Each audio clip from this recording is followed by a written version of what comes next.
नमस्कार. मालिकेच्या आजच्या भागामध्ये आपल्याला पाहायला मिळणार आहे की चांदेकरांच्या फॅमिलीतील सासूसुनांनी कोल्हापुरात होणाऱ्या मंगळागौर स्पर्धेत भाग घेतलेला आहे आणि आता तिथे सगळेजण जमलेले आहेत. कला आणि अद्वैत दोघंही बोलत आहेत. अद्वैत हा कलाला म्हणत असतो की काय पसारा मांडून ठेवलंयस ग, हे सगळं काय केलंयस तू, असं म्हणत तिथे जी कळशी असते, जे मंगळागौरीचे खेळ खेळण्यासाठी लागणार असते, अद्वैतला काही माहीत नसतं त्याबद्दल. आणि ती कळशी अद्वैत तिथं घेतो आणि फेकून देतो. ज्या क्षणी ती कळशी त्याने टाकलेली असते आणि त्या क्षणी आता कलाला टेन्शन आलेलं असतं, आता काय होणार आहे. पण नेमकं आदेश भाऊजी तिथं आलेले असतात आणि ती कळशी त्यांनी कॅच केलेली असते. त्यामुळं खरं तर खूप मोठा अनर्थ होता होता राहिलेला असतो. त्याचवेळी ते दोघांच्या मध्ये येतात आणि म्हणू लागतात, अरे खेळ सुरू होण्याआधीच तुमची सुरुवात झालेली आहे, असं ते बोलत असतात. आणि मग आता खऱ्या अर्थाने मंगळागौरीच्या खेळाला सुरुवात होणार असते. कोल्हापुरात हा खेळ असतो आणि त्याचबरोबर कोल्हापुरातील सगळ्या सासूसुनांच्या जोड्या, त्यांची कुटुंब तिथं जमलेले असतात, ज्यांनी ज्यांनी पार्टिसिपेट केलेलं आहे ते सगळेजण. आणि त्याचवेळी तिथे आता सांगितलं जातं पहिली फेरी आहे. आता सासूसुनांच्या जोडीने ही स्पर्धा खेळायची आहे. सरोजला कलाने मनवलेलं आहे आणि त्याचबरोबर त्या दोघीही तिथे एकत्र मंगळागौर खेळण्यासाठी जमलेल्या आहेत. सासू म्हणजेच परंपरेचा वारसा पुढे नेणारी असते, तर सून म्हणजे नव्याची सांगड, नव्या गोष्टी या जोडून घेणारी असते, असं आदेश भाऊजी सांगत असतात. त्याचवेळी ते म्हणतात की आता पहिला राऊंड सुरू होणार आहे. पहिला टास्क असा आहे की सासू सुना दोघींच्या जोडीने एकत्र मंगळागौरीची पूजा मांडायची. आता या सगळ्या गोष्टी रोहिणी आणि नैनाला अजिबात जमणार नसतात. त्यांना मात्र इकडे कला आणि सरोजच्या विरोधात जिंकायचं असतं. पण इथे वेगळीच गोष्ट घडणार असते आणि खऱ्या अर्थाने सरोज आणि कलाची जोडी सज्ज झालेली असते. म्हणजे फायनली हा जो राऊंड असतो तो कला आणि सरोज जिंकणार याबद्दल काही शंकाच नसते. तर हे सगळं कशा पद्धतीने होणार आहे ते आपल्याला पुढे पाहायला मिळणार आहे. तर आजच्या भागाच्या रिव्ह्यूला आपण सुरुवात करूया. इकडे कला त्याचबरोबर घरातील सर्वजण एकत्र जमलेले असतात आणि कला सगळ्यांना नाश्ता चहा सगळ्यांचं पाहत असते. त्याचवेळी आबा ते सगळेजण तिथं आहेत. घरातलं वातावरण खूपच गढूळ झालेलं आहे, कारण घरामध्ये खूप मोठी गोष्ट घडलेली होती आणि ती म्हणजेच की राहुलला अटक झालेली आहे. त्याचबरोबर कलाचा जीव धोक्यात होता आणि सगळ्यांच्या बाबतीत हे काय घडलेलं आहे ते खूप भयानक असं आहे. परंतु या नैना आणि रोहिणीला वेगळ्याच गोष्टीचं वाईट वाटत आहे. राहुलला अटक झाली या गोष्टीचं त्यांना वाईट वाटत आहे, पण या सगळ्याला राहुल जबाबदार होता. या सगळ्या गोष्टी राहुलमुळे झालेल्या आहेत. याच्यावर इथं खरं तर रोहिणी सुद्धा तेवढीच जबाबदार आहे, कारण तिचे संस्कार कमी पडलेले आहेत म्हणून या गोष्टी घडलेल्या आहेत. पण हे गोष्ट मान्य करायला मात्र रोहिणीचं मन तयार होत नाही, कारण तिला असं वाटत आहे की जे काही घडलेलं आहे याच्यामध्ये माझ्या राहुलचा अजिबात दोष नाही. अशा पद्धतीने रोहिणीचं वागणं चाललेलं असतं. रोहिणीला वाटत असतं की नाही, हे सगळं जे काही घडतंय ना याच्यामध्ये माझ्या मुलाचा अजिबात दोष नाही. आबा त्याचबरोबर सगळेजण तिथं आहेत आणि आता बोलत असतात. तेव्हा मात्र आबा म्हणतात की तुम्हाला एक गोष्ट सगळ्यांना सांगायची. कला, आता मला सांग, जे झालं गेलं ते विसरून जायचं, कारण राहुल चुकलेला होता, त्याच्या कर्माची शिक्षा त्याला मिळालेली आहे. त्याने जे वाईट कृत्य केलेले आहे त्याची शिक्षा त्याला मिळालेली आहे. त्यामुळं घरामध्ये आता सगळ्यांनी आनंदात राहायचं आहे. याच्यामध्ये राहुलची चूक होती आणि ती चूक त्याने केलेली आहे, त्याची शिक्षा तो भोगत आहे, तो आज जेलमध्ये आहे. हे सगळं बोलणं चाललेलं असतं. पण आपल्या घरामध्ये अनामिका ही नवीन सून आहे आणि तिची पहिली मंगळागौर आहे, तर तिची मंगळागौर ही साजरी झालीच पाहिजे, असं आबांचं बोलणं चाललेलं असतं. तेव्हा मात्र रोहिणीला राग येतो. रोहिणी तिथून उठून जाते, कारण तिला ही गोष्ट काही पटलेली नसते. तिला असं वाटत असतं की नाही, आबांनी जराही विचार केलेला नाही माझ्या मुलाच्या बाबतीत, त्याच्या बाबतीत काय वाटतंय काही नाही, कोणत्याच गोष्टींचा आबांनी विचार केलेला नाही. आबांनी सरळ सरळ सगळ्यांच्या समोर सांगून टाकलं की मंगळागौर साजरी केली जाणार आहे. आबांना जराही वाटलेलं नाहीये की माझा मुलगा याच्यामध्ये अडकला जातोय, त्याच्या बाबतीत काय घडतंय या कोणत्याच गोष्टीबद्दल आबांना काहीच वाटलेलं नाही. इकडे अनामिका म्हणते, काय माझी मंगळागौर? तेव्हा मात्र इकडे आबा सांगत असतात की हो, तुझी मंगळागौर असणार आहे आणि खरंच खूप छान पद्धतीने मंगळागौर करायची आहे, असं आबांनी आवर्जून सांगितलेलं असतं. तेव्हा मात्र अनामिका खुश होते, कारण अनामिकाची पहिली मंगळागौर आहे, तर मंगळागौर ही दणक्यात झाली पाहिजे असं म्हणणं असतं आणि त्याच पद्धतीने गोष्टी आता सुरू होणार असतात. त्यासोबतच इकडे अनामिका म्हणत असते, पण मला मंगळागौर कुठं खेळता येते? त्यावेळेस आता तिथे सरोज बोलायला सुरुवात करते. सरोज म्हणत असते की काय सांगू. इकडे रजनी सुद्धा म्हणत असते की हो, मला आठवतंय ना माझी लग्नानंतरची पहिली मंगळागौर. खरंच माई ना खूप उत्साही असायच्या. त्यांचा जो उत्साह असायचा ना तो खूप मोठा होता. त्यांना हे सगळं खूप आवडायचं. त्यांचं ते राहणीमान, त्यांचं नटणं, ह्या गोष्टी खरंच खूप मोठ्या होत्या. मी आणि त्या आम्ही दोघीही खरंच खूप छान पद्धतीने मंगळागौर खेळायचो. असं बोलणं सुरू झालेलं असतं. आणि सरोजच्या तोंडून हे शब्द ऐकून कलाला तर धक्का बसलेला असतो. कला म्हणत असते की हे सगळं काय आहे? म्हणजे सरोज मॅडम इतर वेळी. इकडे सरोज म्हणत असते की मंगळागौर खेळणं म्हणजे काय एवढी अवघड गोष्ट नाहीये. कसं आहे, तुम्ही मंगळागौर खेळता किंवा आत्ताच्या गोष्टीमध्ये आपण म्हणतो ना टीम वर्क, एकत्र येऊन सगळ्यांनी जे काही केलेलं असतं ते याच्यामध्ये आपल्याला पाहायला मिळतं. म्हणजे तुम्ही टीम वर्क कशा पद्धतीने करू शकता ती गोष्ट याच्यामध्ये आपल्याला पाहायला मिळते. एकत्र टीमने जे काम केलेलं असतं ते कसं सक्सेस होतं ते आपण याच्यामध्ये पाहत असतो, असं इकडे ती सांगत असते. तेव्हा मात्र सगळेजण पाहत असतात, सगळ्यांनाच कळत नसतं. आणि सरोज हे सगळं जे काही बोलते याबद्दल मात्र खूप मोठा धक्का असतो. कारण सरोजच्या तोंडून असे शब्द म्हणजे खरंच कमाल, असं सगळ्यांचं म्हणणं असतं. त्यासोबतच इकडे आता ऐकत असतात. इकडे अनामिकाच्या डोक्यात मात्र वेगवेगळे प्लॅन असतात. अनामिकाला या कोणत्याच गोष्टीत रस नाहीये. अनामिकासाठी एकच गोष्ट महत्त्वाची आहे आणि ती म्हणजेच की या सोहमला उद्ध्वस्त करायचं. तिच्या डोक्यात एवढाच प्लॅन असतो. तिला बाकी कोणत्याही गोष्टींशी देणं घेणं नसतं. तिला फक्त एकच माहिती आहे की हा सोहम उद्ध्वस्त झाला पाहिजे. आणि इकडे नैना नैना म्हणत असते, हा मी पण खेळणार या मंगळागौर. तिलाही खूप छान वाटत असतं. तिला कुठं देणं घेणं आहे की राहुल तिकडे जेलमध्ये जाऊ दे नाहीतर आणखी कुठे जायचंय तिथे जाऊ दे. तिला काही फरक पडत नाहीये. इकडे आबा बोलत असतात, त्याचबरोबर रजनी सांगत असते. आणि त्याच वेळी इकडे आणखी बोलणं सुरू असतं. ते म्हणजे सरोज म्हणते, काय झालं माहितीये का, रजनी एवढी रेडिओ केंद्रात काम करणारी, सगळ्यांना असं वाटत असतं की खरंच खूपच सर्वगुण संपन्न आहे. आणि खरंच रजनी आहे तशी. पण अचानक ऐनवेळी एक प्रॉब्लेम झाला. सगळ्यांनी रजनीला उखाणा घ्यायला सांगितला आणि रजनीला तो आठवेच ना. त्यामुळं मात्र सगळेजण तिथं जमलेले होते. आणि मग रजनी सांगते की त्या क्षणी माई समोर आल्या आणि माईंनी माझ्या कानात येऊन उखाणा सांगितला. खरंच माई त्यावेळेस आल्या म्हणून तर मी सगळ्यांच्या समोर बोलू शकले, असं बोलणं सुरू असतं. माई म्हणजे खरंच खूपच जबरदस्त व्यक्तिमत्व होतं. माई असणं म्हणजे खूप मोठी गोष्ट असायची. हे सगळं त्यांचं बोलणं सुरू झालेलं असतं. त्या पद्धतीने सगळ्याजणी बोलत असतात, सांगत असतात, वेगवेगळ्या गोष्टी सांगत असतात. आणि त्याचवेळी ती सांगत असते माईंची ती हिरवी साडी, नाकात मोत्यांची नथ, त्यांचा तो आंबाडा, कपाळावर चंद्रकोर टिकली, त्यांचं ते जे रूप होतं ते खरंच खूपच सौंदर्य काय असतं ना ते त्यातून पाहायला मिळतं. आणि हे सगळं बोलणं चालू असतं. माई म्हणजेच अद्वैतच्या आजी आणि आबासुद्धा म्हणत असतात की हो खरंच अगदी तशाच पद्धतीनं सर्व घडत होतं, असं त्या सांगत असतात. त्याचवेळी कला म्हणत असते खरंच. तेव्हा सगळेजण म्हणत असतात की हो, अगदी खरं आहे, माई तशाच होत्या, असं त्यांचं बोलणं सुरू आहे. इकडे सरोज हे बोलतेय हे पाहून खरं तर कलाला धक्का बसलेला असतो. कलाला असं वाटत असतं की सरोज मॅम म्हणजे कामाच्या बाबतीतच फक्त पुढं असणार आहेत, पण सरोज मॅम हे सगळं करायच्या याबद्दल मात्र खरंच त्यांना सगळ्यांना धक्का बसलेला असतो. आणि मग कला म्हणत असते की खरंच खूप चांगली गोष्ट आहे ना ही.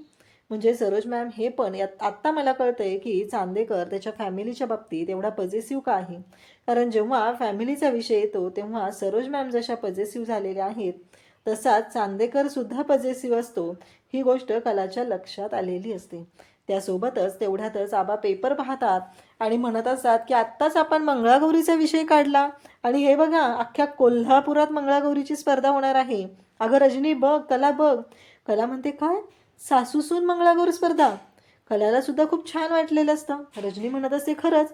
आणि मग कोल्हापुरात होणार जागर मंगळागौरीचा खेळ रंगणार सुहासिनींचा, हा जो स्पर्धेचा असतं आणि या स्पर्धेमध्ये जिंकणाऱ्याला सोन्याचे पैंजण मिळणार असतात. हे सगळं पाहून कलाला सुद्धा खूप छान वाटलेलं असतं. कला म्हणत असते की खरंच खूप भारी आबा. तर आबा म्हणतात की चला, म्हणजे चांदेकरांच्या घरच्या ज्या सुना आहेत यांनी या मंगळागौर स्पर्धेत भाग घेतला पाहिजे, असं आबा सांगू लागतात. तेव्हा कला म्हणत असते खरंच. तेव्हा नैना म्हणत असते हो, मी पण भाग घेणार आहे या स्पर्धेमध्ये, असं नैनाचं सुद्धा बोलणं चाललेलं असतं. सगळेजण तिथं आहेत. सोहम असतो. अनामिका म्हणत असते पण मला नाहीच मध्ये खेळ खेळायला. तेव्हा कला म्हणत असते की त्यात काय एवढं. सरोज पण म्हणत असते अगं येतात तिथे गेल्यावर, आणि एकदा खेळायला सुरुवात केलीस ना जमेल तुला, असं बोलणं चाललेलं असतं. तेवढ्यातच सरोज म्हणते की मला मीटिंगला जायचं आहे आणि मी जात आहे, असं म्हणत सरोज गेलेली असते. रजनी, कला सगळेजण आता अनामिकाला समजवत असतात. नैनाने सुद्धा सांगितलेलं असतं की मी या स्पर्धेत भाग घेणार आहे. नैना म्हणत असते की असे पण मला पैंजण हवे होते, मी ही स्पर्धा जिंकणार आणि त्या कलाला तोंडावर पाडणार. खरं तर मला कलाच्या नाकावर टिचून ही स्पर्धा जिंकायची आहे, एवढंच तिच्या डोक्यात असतं.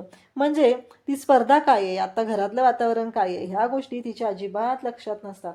तिला फक्त एवढंच माहिती आहे की मी यात खेळणार आहे आणि मी जिंकणार आहे. अशा पद्धतीने नैनाचं बोलणं चालू असतं.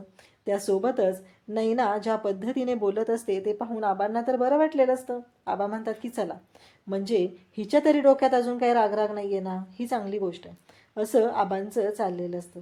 म्हणजे आबांना फक्त एवढंच वाटत असतं की उगीच घरातलं वातावरण कलुषित व्हायला नको आहे, म्हणून आबा हे सगळं बोलत असतात, सगळ्यांना समजून सांगत असतात. कलाला तर मंगळागौरीचे खेळ खेळायला खूप आवडत असतं आणि कला तर खुश झालेली असते. अख्ख्या कोल्हापुरात समोर मंगळागौर खेळायची आहे. आबा तर म्हणतात बघितलं काय ना मी का, अख्ख्या कोल्हापुरात सगळ्यांच्या समोर तुझी मंगळागौर होणार आहे, खूपच मस्त गोष्ट आहे ही, असं म्हणत आबा बोलत असतात, तिला समजावत असतात. आणि तेव्हा मात्र इकडे घरातले सगळेजण आता खुश झालेले आहेत, सगळ्यांना खूप भारी वाटत आहे आणि हा आनंदाचा क्षण आहे. सगळेजण मस्त असा एन्जॉय सुद्धा करत आहेत. इकडे कला म्हणते की मी आईला फोन करून येते हा, असं कला सांगत असते आणि त्यासोबतच कला ही आईला फोन करायला जाते. कला आईला फोन करायला गेलेली असते. इकडे आता संगीता जी आहे तिच्या डोक्यात वेगळंच सुरू आहे. संगीताला मात्र खरं तर धक्का बसलेला आहे. संगीता म्हणत असते की मला ना कळतच नाहीये, रोजचं त्या घंटा गाडीसारखं माझं आयुष्य चाललेलं आहे, माझ्या आयुष्यात ना जरा म्हणून आनंद राहिलेला नाही, असं संगीता बोलत असते. आणि मग इकडे बाबा म्हणत असतात की अगं काजू काय झालं हिला. काजू म्हणते ती जाम बोर झाली हो, काय नाही दुसरं, असं म्हणत काजू समजावत असते. तेव्हा मात्र इकडे या सगळ्यांचं बोलणं चाललेलं असतं आणि त्याच वेळी इकडे काजल म्हणते की अगं आई इकडे बघ काय आहे. अगं अख्ख्या कोल्हापुरात बघ तुझा सगळा हा जो कंटाळा आहे ना तो निघून जाणार आहे, बघ तर मी काय दाखवते, असं म्हणत काजल तिला बोलवते आणि तिला दाखवू लागते. तेव्हा मात्र तिला धक्का बसतो. ती म्हणते की काय आहे हे सगळं. आणि त्याचबरोबर इकडे जेव्हा या सर्व गोष्टी घडत असतात तेव्हा मात्र संगीता जाम खुश होते. परंतु तिचा जो आनंद आहे तो काही क्षणापुरता असतो. एका सेकंदात ती शांत होते, कारण ती जी स्पर्धा असते ती सासू सून मंगळागौर स्पर्धा असते. संगीता म्हणते आता मी कुठून सून आणू, मला तर मुलगाच नाहीये आणि मी कशी खेळणार ही स्पर्धा, असा विचार तिच्या डोक्यात आलेला असतो. कला इकडे आईला फोन करण्यासाठी आलेली असते. कलाला सुद्धा खूप छान वाटत असतं. दोघीही खूप आनंदात असतात आणि या सगळ्या गोष्टी खरं तर कला आता आईसोबत बोलणार असते. तिला मस्त वाटत असतं, म्हणून तर तिने आलेली आहे. आईला आपण या स्पर्धेबद्दल सांगूया, तिलाही खूप उत्साह असतो. आणि मग कलेचा फोन आलाय म्हणलं की संगीता फोन घेते. तिला खूप छान वाटत असतं, परंतु तिचा जो आनंद आहे तो काही क्षणापुरता राहतो. आणि मग कलाला ती म्हणते पण उपयोग काय आहे, मी कुठे या स्पर्धेत भाग घेणार आहे, ही स्पर्धा म्हणजे सासूसून स्पर्धा आहे आणि मी कसं भाग घेणार आहे या स्पर्धेमध्ये, मी नाही घेऊ शकत या स्पर्धेमध्ये भाग.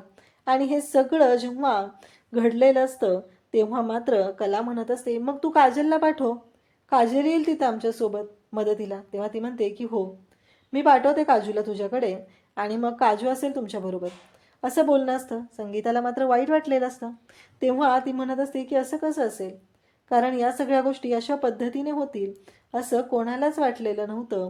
तेव्हा काजल समजवत असते, पण संगीता म्हणत असते की आता काय करायचं, मला ना कळतच नाही आहे, आता काय करू, असं संगीता बोलत असते. आणि तेव्हा मात्र इकडे दिनकरराव म्हणत असतात की आता तुला काय आता मुलगा. ती म्हणते नाही नाही, आहे माझ्या डोक्यात आयडिया. खरं तर तिच्या डोक्यात एक वेगळीच आयडिया असते आणि ती ज्या पद्धतीने बोलत असते ती मात्र भारी असते. म्हणजे सासू सून मंगळागौर स्पर्धा आहे तशी सासू आणि जावई मंगळागौर स्पर्धा होऊ शकते, हा विचार आता संगीताच्या डोक्यात सुरू झालेला असतो. त्यासोबतच इकडे पाहायला मिळतं ते म्हणजे कला अद्वैतला फोन करते, कारण तिच्यासाठी एक महत्त्वाची गोष्ट आहे, ती म्हणजे आता सरोजला तयार करणं. सरोजला तयार करणं ही गोष्ट वाटते तेवढी साधी सोपी नाही. तेव्हा कला म्हणते की चांदेकर माझं एक काम होतं, तुला करावं लागेल. तेव्हा इकडे कलाने असं सांगितल्यावर अद्वैत म्हणतो तुझं काय काम होतं.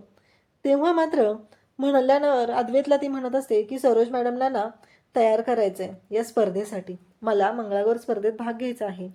तेव्हा मात्र इकडे ही गोष्ट जेव्हा समोर येते तेव्हा मात्र अद्वैत म्हणतो शक्यच नाहीये, आई या स्पर्धेमध्ये भाग घेणं शक्यच नाही.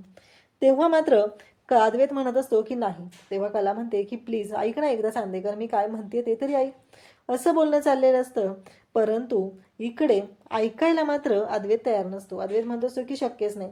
तेव्हा कला म्हणते कसं शक्य नाही, अरे त्यांना येतंय, तुला माहीत नाहीये, त्यांनी मंगळागौर खेळलेली आहे याच्या आधी. हे बोलणं चाललेलं असतं. आणि त्यासोबतच इकडे आता रोहिणी आणि नैना या दोघींचा बँड वाजत चाललेला असतो. त्यांना कळायचं बंद झालेलं असतं.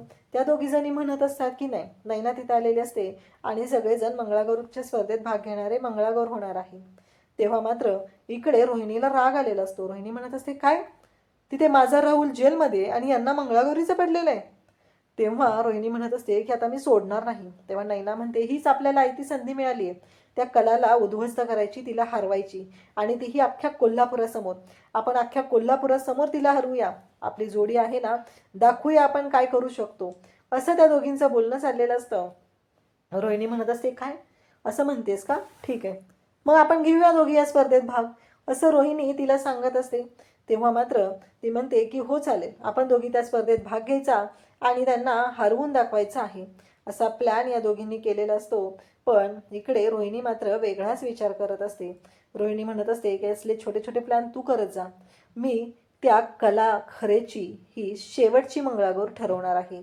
काहीही झालं तरीही ती पुन्हा कधीच मंगळागौर खेळू शकणार नाही, अशी अवस्था मी तिची करणार आहे, अशा भाषेमध्ये रोहिणीचं बोलणं चाललेलं असतं. ती मात्र म्हणत असते की मी आता तिला उद्ध्वस्त करणार आहे, मी तिला संपवणार आहे.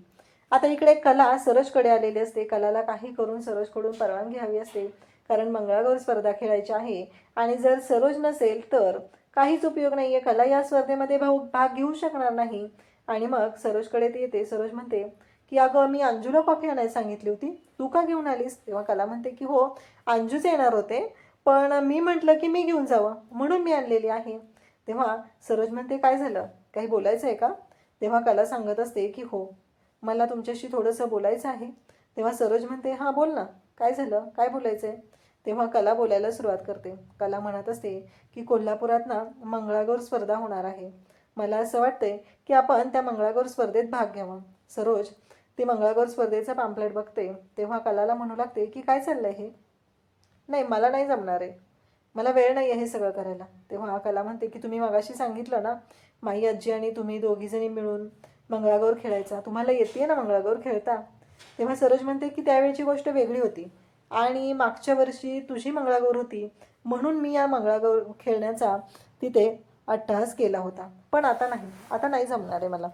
तेव्हा कला पाहत असते सरोजकडे, कारण तिने ते पॅम्पलेटसुद्धा दाखवलेलं असतं.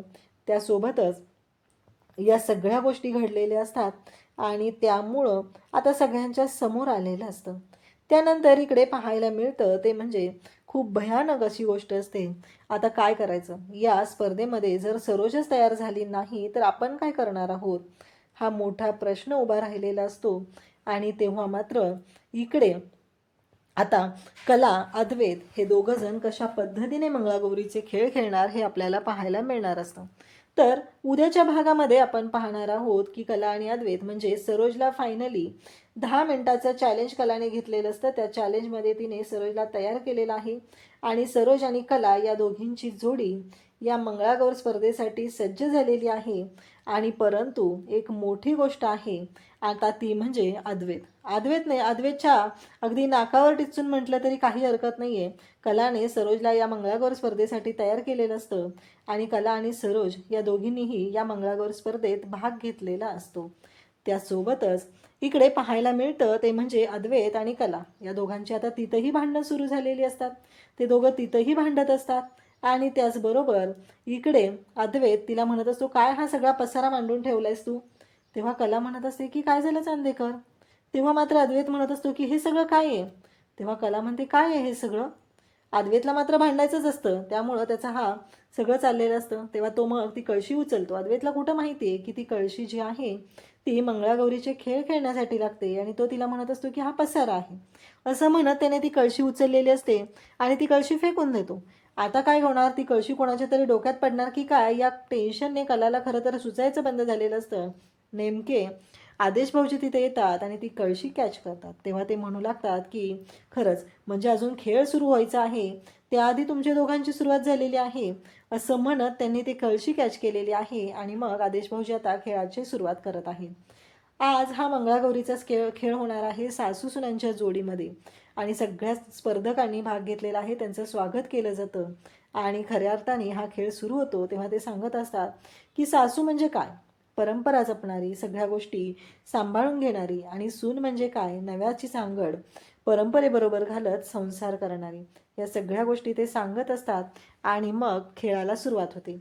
तर पहिला राऊंड असतो तो म्हणजे या स्पर्धेमध्ये पहिला राऊंड असा आहे की ज्यामध्ये आता सासू आणि सून या दोघींनीही एकत्र पूजा मांडायची आहे आणि मग मंगळागौरीची पूजा. आता सरोजलाही या सर्व गोष्टी येत असतात, कलालाही येत असतात, म्हणजे ऑब्विसली पहिला राऊंड सरोज आणि कला या दोघी जिंकणार असतात, याबद्दल काहीही शंका नसते.